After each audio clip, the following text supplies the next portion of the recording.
Apa itu minyak bumi? Minyak bumi dijuluki juga sebagai emas hitam. Minyak bumi adalah cairan kental berwarna coklat pekat atau gelap atau kehijauan yang mudah terbakar yang berada di lapisan atas dari beberapa area di kerak bumi. Salah satu teori proses pembentukan minyak bumi adalah teori dupleks. Menurut teori tersebut, minyak bumi terbentuk dari jasad renik yang berasal dari hewan atau tumbuhan yang sudah mati. Jasad renik tersebut kemudian terbawa air sungai bersama lumpur dan mengendap di dasar laut.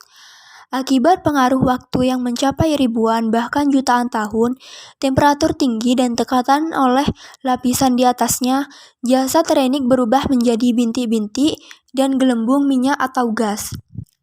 Lumpur yang bercampur dengan jasad renik tersebut kemudian berubah menjadi batuan sedimen yang berpori, sedangkan bintik minyak dan gas bergerak ke tempat yang tekanannya rendah dan terakumulasi pada daerah perangkap yang merupakan batuan kedap.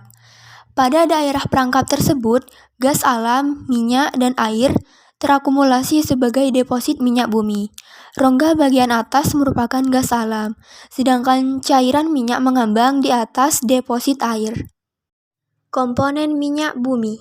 Sebagian besar komponen minyak bumi terdiri dari senyawa hidrokarbon seperti alifatik jenuh, aromatik, dan sikloalkana. Kemudian, minyak bumi juga memiliki senyawa lain seperti logam, belerang, oksigen, dan nitrogen. Komponen penyusun minyak bumi yaitu ada senyawa hidrokarbon sebesar 90-99%, senyawa belerang 0,7-7%, senyawa nitrogen 0,01-0,9%, senyawa oksigen 0,01-0,4%, organologam sangat kecil. Pengolahan minyak bumi. Pengolahan minyak bumi dibagi menjadi beberapa proses. Yang pertama adalah distilasi. Distilasi adalah proses pemisahan minyak bumi dengan cara pemanasan sehingga menghasilkan beberapa fraksi yang sesuai dengan titik didihnya. Yang kedua adalah cracking. Adalah proses penguraian atau pemecahan molekul senyawa hidrokarbon berukuran besar menjadi molekul senyawa hidrokarbon berukuran kecil. Yang ketiga adalah reforming. Reforming adalah proses pengubahan bentuk molekul bensin yang bermutu kurang baik atau rantai karbon lurus menjadi bensin yang bermutu lebih baik atau rantai karbon bercabang. Yang keempat adalah alkilasi dan polimerisasi. Adalah proses perubahan jumlah atom dalam suatu molekul menjadi molekul yang lebih panjang dan bercabang. Tujuannya untuk memperoleh produk alkilat dengan angka oktan tinggi. Yang kelima adalah treating. Adalah proses pemurnian minyak bumi dengan cara mengeliminasi atau menghilangkan bahan pengotornya. Yang keenam adalah blending. Blending merupakan proses yang dilakukan untuk meningkatkan kualitas produk siap pakai dengan cara menambahkan bahan-bahan aktif ke dalam fraksi minyak bumi. Kualitas bahan bakar, bensin dan bilangan oktan. Bensin sebagai bahan kendaraan bermotor mengandung campuran N-heptana C7H16 dan isoktana C8H18. Kualitas bensin ditentukan oleh kandungan isooktana bilangan oktan, di mana isooktana mampu mengurangi knocking pada mesin dan meningkatkan efisiensi pembakaran. Solar dan bilangan centana. Bilangan centana merupakan bilangan yang menunjukkan tingkat penyalahgunaan bahan bakar diesel. Bilangan centana yang tinggi menunjukkan penundaan pengabdian yang pendek. Bilangan centana Pertamina DX53, bilangan centana Solar 47-48. Bahan bakar alternatif.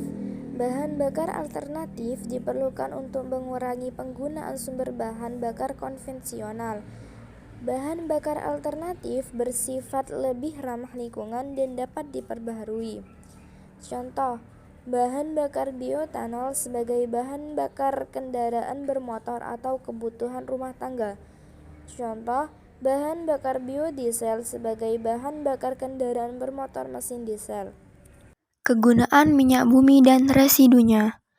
Kegunaan minyak bumi bisa digunakan sebagai minyak pelumas, pelarut industri, gas alam, bahan bakar untuk alat transportasi, dan untuk kegunaan residu minyak bumi bisa diolah sebagai bahan untuk aspal, parafin, dan bahan dasar industri. Dampak pembakaran bahan bakar. Yang pertama adalah karbon dioksida. Gas CO2 yang melebihi ambang batas mengakibatkan gangguan pernafasan dan meningkatkan suhu bumi yang disebut efek rumah kaca atau global warming. Yang kedua adalah gas karbon monoksida. Gas CO mempunyai ambang batas di udara 32 ppm. Dalam darah bereaksi dengan hemoglobin membentuk COHB yang bersifat racun menyebabkan kematian. Yang ketiga adalah gas SO2 dan NO2, NO3. Gas sulfur dioksida menimbulkan iritasi dan hujan asam yang bersifat korosif. Oksida NOx menghasilkan asap kabut. Yang keempat adalah partikulat. Partikulat berupa karbon, C dan timbal, Pb dapat menimbulkan iritasi pada kulit, mata perih, gangguan saluran pernafasan, dan merusak ginjal. Cara menanggulanginya. Yang pertama adalah penghijauan. Yang kedua, konverter katalitik. Yang ketiga, sel bahan bakar fuel cell. Fuel cell adalah sel bahan bakar yang menggabungkan gas hidrogen H2 dan gas oksigen O2.